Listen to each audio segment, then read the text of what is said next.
First of all, happy Sunday.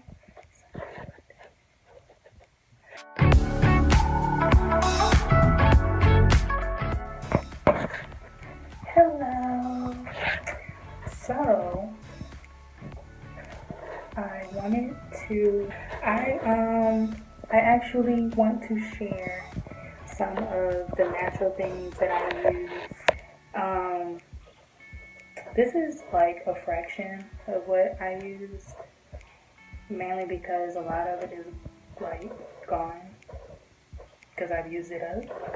And some of it I'll probably talk about in later videos.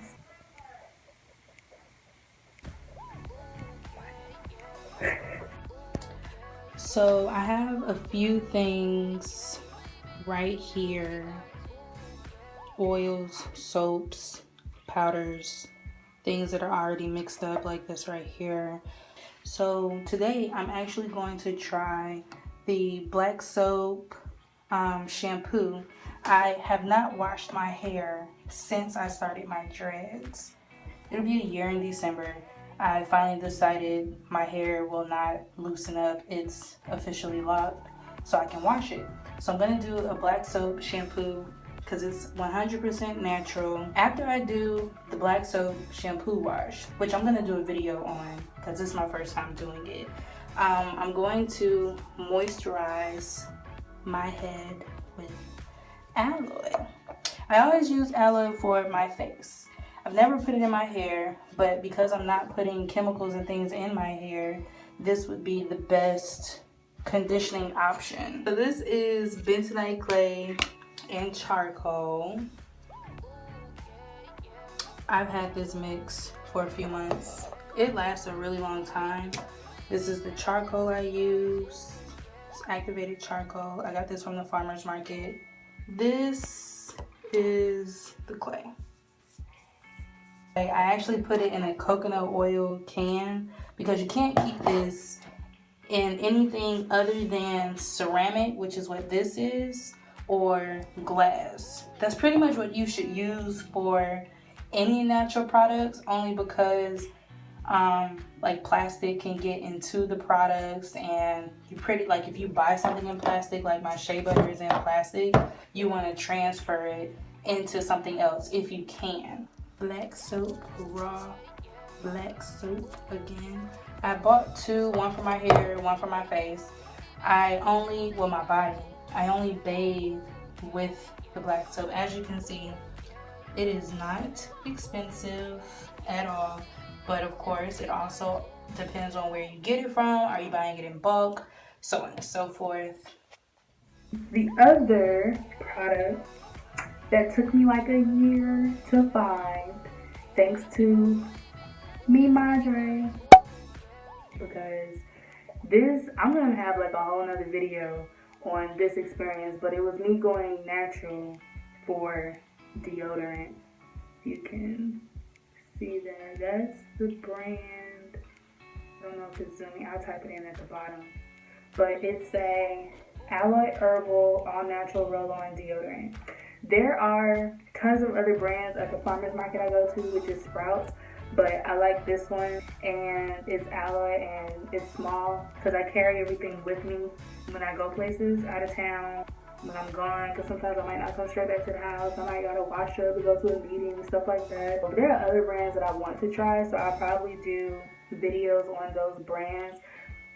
9 times out of 10, if I don't buy it, it's because it's got too much shit on the label, and I'm not about that life. But this right here, my mom hated that transition because I was stinking so bad. And I personally didn't care because I understood what the end goal was, but she hated it. And I was stinking all day. Wasn't I stinking when I was transitioning for, Hell yeah. Look like a goddamn broke to a funky ass page. I did not stink that bad, Mom. You did. So I'll make a whole nother video about that. You have to go through a process. For some people it's a week. For me, it took a month. I don't know why I'm swinging my hair like it's like. But I'll do something about natural deodorants A lot of them you can buy online. There's a lot of independent companies that have natural deodorants and soaps and perfumes, and a lot of places and resources where you can know how to make it yourself. So that's definitely a story for the books. That was a really funky segment of my life. One of the new things that I bought today is, I think it's backwards, earth paste. So here's the thing, being natural with your toothpaste does not mean that like it comes from your backyard or whatever. It simply means that there aren't there are either little to no chemicals, because I have seen where people like classify themselves as an all-natural brand, but there's some form of chemicals. Please look up what chemicals are. You have chemicals that could literally kill you. You have stuff that's, you know, like it might be sugar and like that's considered a chemical. Like, please just do your research to understand what's what. Because when I looked at this, where's the box? I looked at 4 different brands. My main thing, of course, was no fluoride. But people don't think about other things that go into toothpaste, and they just say, oh, I want some non-fluoride toothpaste. Okay, but what about other stuff? How does your toothpaste get white? How is your toothpaste foaming? When I was looking at the label, first of all, I like their packaging. It's plain, it's simple, to the point.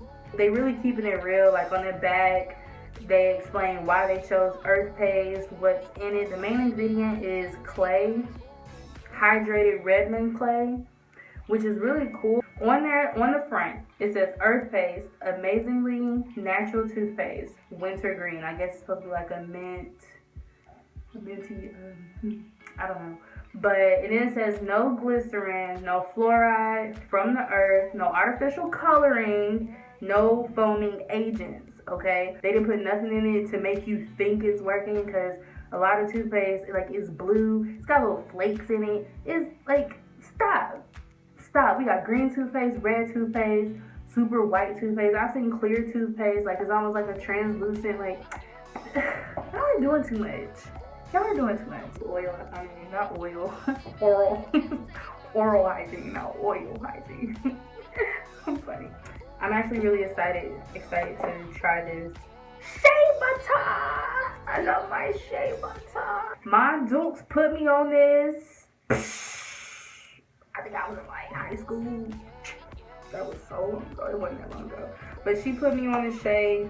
Cause I was literally to the point where I was like, I ain't putting on no lotion, I ain't using all that. I was using stuff that was shea butter based, but I didn't start doing my own shea butter and mixing it.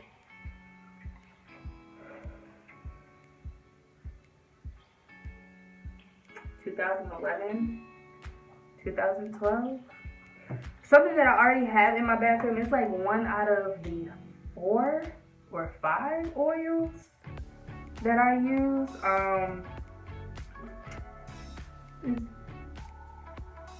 Grapeseed oil. This is actually, I cook with this and I use it. Grapeseed oil is really light. It's one of the things that I put in my shea butter.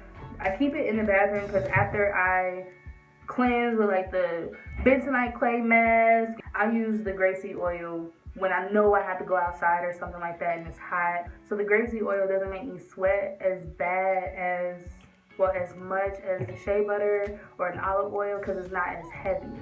You know, because putting something heavy on your skin in general and then you start cooking, that's not cute. Like literally, like I be cooking with it, like. Those are some of the natural products that I use. I'm actually about to make this shampoo. There's not many out there, and it's one of the few techniques that I found for fully natural people. It's a technique you can use whether you have dreads or not. Even especially people who like do sew-ins or braids and you constantly have updos and things like that. This is something you really want to use for your scalp. So follow me and let's connect. Peace and light.